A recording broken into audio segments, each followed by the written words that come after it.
At 6:42 a.m., a man woke up in a hospital bed, staring at a ceiling he had never seen before.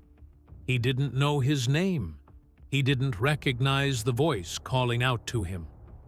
But he did know how to drive a forklift. He remembered a childhood home he had never lived in. And he could name people who had never met him. Doctors would later describe what happened next as medically real, but deeply disturbing.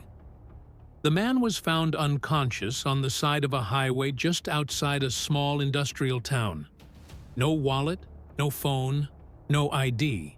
He had no visible injuries, no signs of trauma, and no drugs in his system. When he woke up, nurses asked him simple questions. "What's your name?" He paused. "I don't know." "Do you know where you are?" "Yes," he said confidently, then named a city over 400 miles away. That was the first sign something was very wrong. As the hours passed, doctors realized this wasn't normal amnesia. The man couldn't remember his life, but he could describe someone else's in extreme detail. He spoke about a warehouse job he had never worked, a woman named Elena who didn't exist in his records, a dog named Max that he insisted was still alive. He knew addresses. He remembered arguments. He recalled memories with emotional weight. When police ran the details, they found something chilling. Every single memory matched a real person.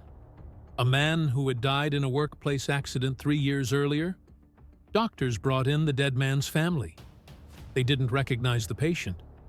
But when he spoke, he described inside jokes, private family moments, a scar no one else knew about.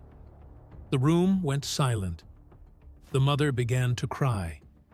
Because he remembered something only her son could have known. Doctors ruled out fraud. There was no possible way this man could have accessed those details. And yet, he had never met the deceased. Experts proposed several theories.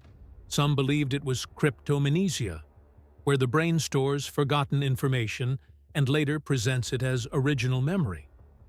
Others suggested dissociative identity disorder, triggered by trauma. But one neurologist proposed something far more unsettling: that under rare conditions, the brain can reconstruct identity using fragmented external information, emotional resonance, and subconscious pattern recognition.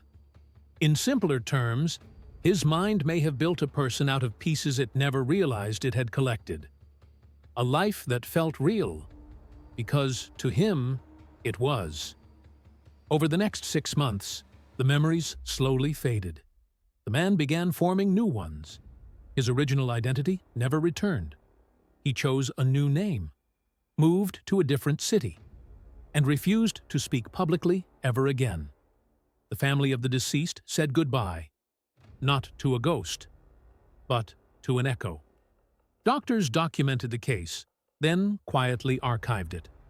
No official explanation was ever agreed upon. If your memories define who you are, then what happens when they're taken away? And if your mind can create a life that never belonged to you, how can you ever be sure the one you're living is truly yours?